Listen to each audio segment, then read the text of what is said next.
కూడా చంద్రబాబు నాయుడు గారిని ఆ రోజు నేను ఏదైతే వివరాలు అయితే చెప్పానో వాటినే కాగ్ రిపోర్టు కూడా రూఢీ చేస్తూ చంద్రబాబు గారి కూటమి చేస్తా ఉన్న ఆర్థిక విధ్వంసాన్ని కళ్ళగట్టినట్టుగా కూడా కాగ్ నివేదిక కూడా చూపింది. ఇన్ఫ్యాక్ట్ చంద్రబాబు గారి ఆర్థిక విధ్వంసం ఎలా ఉంటుంది అన్నదానికి కొన్ని ఎగ్జాంపుల్స్ మీ అందరి దృష్టికి కూడా తీసుకొస్తా ఉన్నా. మా ప్రభుత్వం చివరి ఏడాది అంటే 2023-24ను ఆయన తొలి ఏడాది ఏదైతే ఆడిటెడ్ కాగ్ రిపోర్ట్స్ ఏదైతే పబ్లిష్ చేసిందో మా చివరి ఏడాది 2023-24, ఆయన తొలి ఏడాది 2024-25 సంవత్సరాన్ని ఒక్కసారి పోలిస్తే చాలా స్పష్టంగా కూడా కొన్ని విషయాలు కనిపిస్తాయి. 2023-24లో ప్రభుత్వం నుంచి చేసిన మొత్తం ఖర్చు 2023-24 మా చివరి సంవత్సరంలో ప్రభుత్వం నుంచి చేసిన మొత్తం ఖర్చు ఎంత అని చూస్తే 2,36,486 కోట్లు స్లైడ్లో మీకు కనిపిస్తుంది. ఆ సంవత్సరం ప్రభుత్వానికి వచ్చిన రాబడులు అంటే అన్ని రకాల రాష్ట్రానికి సంబంధించిన రావాల్సిన వనరులు అంటే ఒక అప్పులు తప్ప అంటే రాష్ట్రానికి వచ్చే సొంత పన్నులు ఆదాయము, పన్నేతర ఆదాయాలు, డెవల్యూషన్స్ అంటే కేంద్ర ప్రభుత్వం మన వివిధ రాష్ట్రాలకు ఇచ్చే వాటా డెవల్యూషన్స్, గ్రాంట్ ఇన్ ఎయిడ్ అన్నీ కూడా కలుపుకుంటే ఇవన్నీ కూడా కలుపుకుంటే 1,73,767 కోట్లు.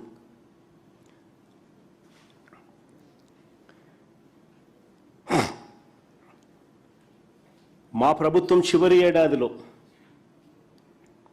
రెవెన్యూ లోటు 38,682 కోట్లు,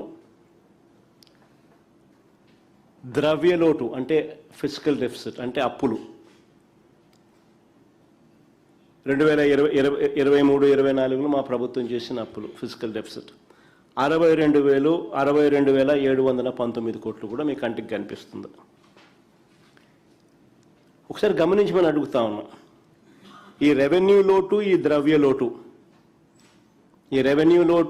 లోటు అంటే ఈ అప్పులు చంద్రబాబు గారి కూటమి అధికారంలోకి వచ్చిన తర్వాత ఎంత దారుణంగా పెరిగాయో ఒక్కసారి చూడండి. 2024-25లో రాష్ట్ర కన్సాలిడేటెడ్ ఫండ్ నుంచి చేసిన ఖర్చు అంటే రాష్ట్ర ప్రభుత్వం చేసిన ఖర్చు 2,49,096 కోట్లు చంద్రబాబు నాయుడు గారి ప్రభుత్వంలో మొదటి ఏడాది చేసిన ఖర్చు. కానీ ఆ సంవత్సరంలో రాష్ట్రానికి వచ్చిన రాబడులు అంటే అన్ని రకాల రాబడులు టోటల్ రిసీట్స్ ఇంతకుముందు నేను చెప్పినా కదా, ఆ టోటల్ రిసీట్స్ ఒకసారి చూస్తే అంటే పన్ను స్టేట్స్ ఓన్ రెవెన్యూస్, పన్నేతర revenues, devolutions, grants in aid ఇటువంటి అన్ని టోటల్ రిసీట్స్ అన్నీ కూడా కలిపితే కేవలం 1,68,024 కోట్లు. అదే మీరు గమనిస్తే ఆ టేబుల్లో మా హయాంలో 2023-24లో 1,73,767 కోట్లు కనిపిస్తే ఇక్కడ మాత్రం 1,68,024 కోట్లు మాత్రమే కనిపిస్తుంది. ఇంకా గమనిస్తే 2024-25 అంటే చంద్రబాబు నాయుడు గారు మొదటి ఏడాది చూస్తే రెవెన్యూ లోటు ఏకంగా 60,285 కోట్లు వర్సెస్ మా ప్రభుత్వ హయాంలో మా చివరి ఏడాది కూడా రెవెన్యూ లోటు 38,682 కోట్లు మాత్రమే. అక్కడ నుంచి మా హయాంలో చివరి ఏడాదిలో రెవెన్యూ లోటు 38,682 కోట్లుంటే ఆయన హయాంలో రెవెన్యూ లోటు ఏకంగా 60,285 కోట్లకు ఎగబాకింది. ఇక 2023-24లో అంటే మా ప్రభుత్వ హయాంలో ఫిస్కల్ డెఫిసిట్ అంటే అప్పులు మేము చేసింది ఎంత అని చూస్తే 60,285 కోట్లుగా కనిపిస్తుంది.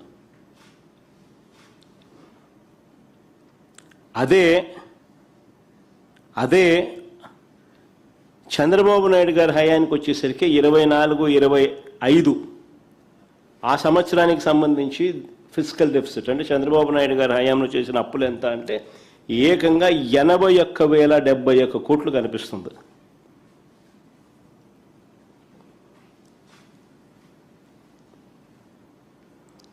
అంటే చంద్రబాబు నాయుడు గారి హయాంకు మన హయాంకు తేడా చూస్తే చంద్రబాబు నాయుడు గారి మొదటి ఏడాది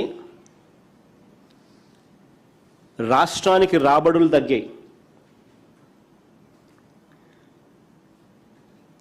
ఇంతకుముందు మా హయాంలో 1,73,767 కోట్లు ఉండేది. చంద్రబాబు నాయుడు గారి హయాంలోకి వచ్చేసరికి 1,68,024 కోట్లు. రెవెన్యూ డెఫిసిట్ ఏకంగా 56% పెరిగింది. 38,682 కోట్లు మా హయాంలో ఉంటే ఏకంగా 60,285 కోట్లు ఆయన హయాంలో. రెవెన్యూ డెఫిసిట్ ఏకంగా 56% పెరిగింది.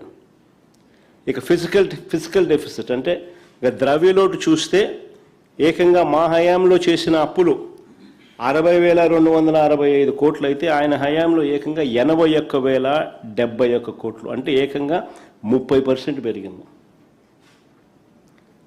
అయినా సరే చంద్రబాబు నాయుడు గారి చంద్రబాబు నాయుడు గారి మొదటి ఏడాది చూస్తే ఎక్కడా కూడా సూపర్ 6లు లేవు, సూపర్ 7లు లేవు. పైగా మా హయాంలో ఉన్న పాత స్కీములన్నీ రద్దు చేసినట్టు ఆ స్కీములు లేవు. అయినా చంద్రబాబు నాయుడు గారి హయాంలో ఇంతటి దారుణమైన పరిస్థితులు కనిపిస్తూ ఉన్నాయి. ఒకసారి గమనించి మనం అడుగుతా ఉన్నాం, 2024-25 తర్వాత కూడా చంద్రబాబు నాయుడు గారి 2024-25 తర్వాత కూడా ద్రవ్యలోటు ఫిజికల్ డెఫిసిట్ అంటే ద్రవ్యలోటు అంటే ఫిజికల్ డెఫిసిట్ అంటే నథింగ్ బట్ అప్పులు చంద్రబాబు నాయుడు గారు పెంచుకుంటూనే పోతా ఉన్నాడు. ఒకసారి గమనిస్తే 2019-20 ఆర్థిక సంవత్సరం అంటే మా ప్రభుత్వం వచ్చిన తర్వాత అక్కడి నుంచి గమనిస్తే అంటే మా 5 ఏళ్ల పీరియడ్ తర్వాత చంద్రబాబు నాయుడు గారు 2 ఏళ్ల పీరియడ్ 2025-26 దాకా అంటే 2019-20 నుంచి 2025-26 ఆర్థిక సంవత్సరం మొదటి 10 నెలల వరకు కూడా ఈ 25-26 ఆర్థిక సంవత్సరం కూడా మొదటి 10 నెలల వరకు కూడా చూస్తే మా 5 ఏళ్ల కాలంలో ఎప్పుడూ లేని విధంగా చంద్రబాబు నాయుడు గారి కూటమి పాలనలో ద్రవ్యలోటు ఫిజికల్ డెఫిసిట్ అంటే అప్పులు as a percentage of total expenditure చూస్తే గమనించమని అడుగుతాను. అప్పులు as a percentage of total expenditure చూస్తే మా 5 సంవత్సరాల హయాంలో ఎంత తక్కువగా ఉందో అదే చంద్రబాబు గారి హయాంలో అప్పులు as a percentage of total expenditure ఎంత ఎక్కువగా ఉందో తేడా తెలుస్తుంది.